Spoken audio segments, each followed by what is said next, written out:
ये कहानी एक चालाक वैद्य की काफी पुराने जमाने की बात है। एक राज्य के राजा को खांसी हो गई थी और ये खांसी राजा को कई महीने से ठीक ही नहीं हो रही थी। वजह यह था कि राजा खट्टे चीजों के बड़े शौकीन थे। राजा हमेशा दही, नींबू, अचार, लस्सी वगैरह खाते रहते थे, पीते रहते थे और इसी वजह से खांसी ठीक तो छोड़ो बल्कि दिन के दिन और ज्यादा बढ़ती जा रही थी। उस राज्य के बड़े से बड़े वैद्य राजा को दवाई देते थे और साथ में सलाह भी देते थे कि महाराज आप खट्टी चीजें मत खाया कीजिए, पर राजा उन लोगों की बातों को सुनता ही नहीं था। वो हमेशा खट्टी चीज खाते रहते थे, पीते रहते थे। और एक दिन राजा ने मंत्री जी को बुलाया और गुस्सा करते हुए कहा कि मंत्री जी, क्या हमारे राज्य में ऐसा कोई वैद्य नहीं है जो मेरे खट्टा खाने के बावजूद भी मेरी खांसी को ठीक कर सके? अगर कोई वैद्य मेरी खांसी को ठीक कर देगा तो मैं उसे मुंह मांगा इनाम दूंगा, लेकिन अगर वो मेरी खांसी को ठीक नहीं कर पाएगा तो मैं उसे सीधे कारावास में डाल दूंगा। उसके बाद मंत्री जी ये प्रस्ताव लेके पूरे राज्य में घूमे, पर उन्हें ऐसा कोई वैद्य नहीं मिला जो खट्टा खाने के बावजूद भी राजा की खांसी को ठीक कर सके। मंत्री जी जिस किसी वैद्य के पास जाते थे तो वो वैद्य मंत्री जी को कहते थे कि मंत्री जी, खांसी के मरीज अगर खट्टा खाए तो दवा तो असर ही नहीं करेंगे, इनाम तो नहीं मिलेगी, पर हाँ कारावास की सजा हमें जरूर मिल जाएगी। यही सब बातें मंत्री जी को हर वैद्य के यहाँ सुनने को मिलता था। उसके बाद मंत्री जी निराश होकर वापस महल में लौट आए और राजा की खांसी वाली बात उस राज्य के एक छोटे मोटे वैद्य को पता चली।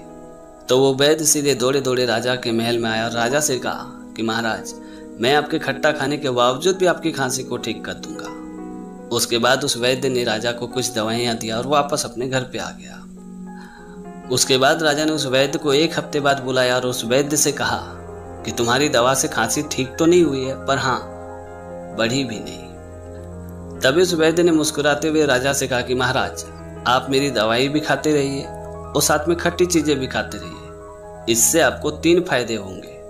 पहला फायदा ये होगा कि आपके महल में कभी चोरी ही नहीं होगी, और दूसरा फायदा ये होगा कि आपको कभी कुत्ता काटेगा ही नहीं, और तीसरा फायदा ये होगा कि आपको कभी बुढ़ापा भी नहीं आएगा।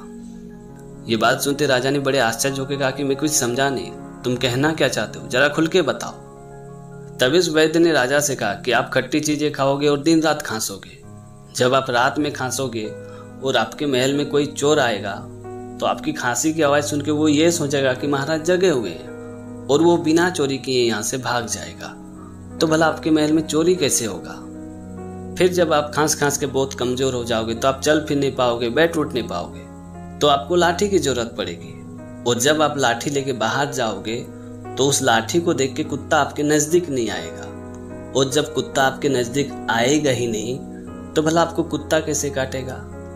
फिर जब आप खांस खांस के बहुत ही कमजोर हो जाओगे तो आप बीमार पड़ जाओगे, और जब आप बीमार पड़ जाओगे तो आप जवानी में ही मर जाओगे, और जब आप जवानी में मर जाओगे तो भला आपको बुढ़ापा आएगा कैसे?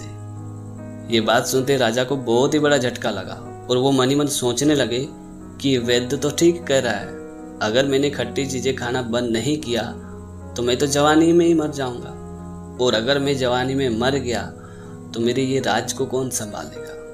उसके बाद राजा ने उस वैद्य से कहा कि तुम्हारी दवा से ज्यादा तेरी बातों ने मुझ पर असर किया है, वाकई में तुम तारीफ के काबिल हो। उसके बाद राजा खुश होते हुए उस वैद्य को मुंह मांगा इनाम दिया। इसीलिए कहते हैं कि कौन क्या है ये तो मुझे नहीं पता, मुझे तो बस इतना पता है कि सब दुर्बातों से दुनिया जीता जाता है। ये कहानी एक पंछी की। एक गुरुजी अपने शिष्य समेत जंगल के रास्ते से गुजर रहे थे। तभी गुरुजी ने देखा कि जंगल के रास्ते में एक घायल पंछी दर्द के मारे तड़प रही थी। उस पंछी को देख के गुरुजी के मन में बड़ी दया आ गई, तो गुरुजी ने उस पंछी को उठाया और अपने गुरुकुल में लेके आ गए। फिर उस घायल पंछी को गुरुजी और उनके शिष्य मिलकर इलाज वगैरह किया, मरहम पट्टी वगैरह किया, और कुछ दिन बाद वो घायल पंछी थोड़ी थोड़ी ठीक हो गई। तो गुरुजी ने अपने शिष्यों से कहा कि एक काम करो, पहाड़ियों के पीछे पंछियों का बसेरा है, वहां इस घायल पंछी को छोड़ के आओ। ये अगर बाकी पंछियों के साथ रहेगी तो इसका मन लगेगा और धीरे धीरे ये ठीक भी हो जाएगी। गुरुजी की ये बात सुनकर कुछ शिष्यों ने उस घायल पंछी को लिया और पहाड़ियों के पीछे जो पंछियों का बसेरा था वहां उसे छोड़ के वापस गुरुकुल में आ गए। तभी गुरुजी ने देखा कि वापस लौटने के बाद वो शिष्य बड़े दुखी थे, निराश थे। तो गुरुजी ने सभी शिष्यों से पूछा कि क्या बात है, तुम लोग इतने दुखी और निराश क्यों लग रहे हो? तो उन शिष्यों ने गुरुजी से कहा कि गुरुजी, जब हम लोग उस घायल पंछी को पहाड़ियों के पीछे छोड़ के आया तो हमने देखा कि उसके ही बिरादरी के पंछी घायल पंछी को मार रहे थे, नोच रहे थे, उसे बड़ा कष्ट दे रहे थे। आखिर उनके ही बिरादरी के पंछी उस पंछी के साथ ऐसा व्यवहार क्यों कर रहे थे? तभी गुरुजी ने मुस्कुराते हुए कहा कि अगर लोगों को भनक लग गई कि आप कमजोर हो गए हो तो वो आपको अपने तरीके से नोचेंगे, नीचा दिखाना शुरू कर देंगे। इसलिए भले अकेले में घुट घुट के मर जाओ, लेकिन अपने आप को किसी की नजर के सामने कमजोर मत साबित करो, क्योंकि आपके असहाय स्थिति का केवल लोग फायदा उठाएंगे, ना कि मदद करेंगे। उस पंछी के साथ भी ऐसा ही हुआ।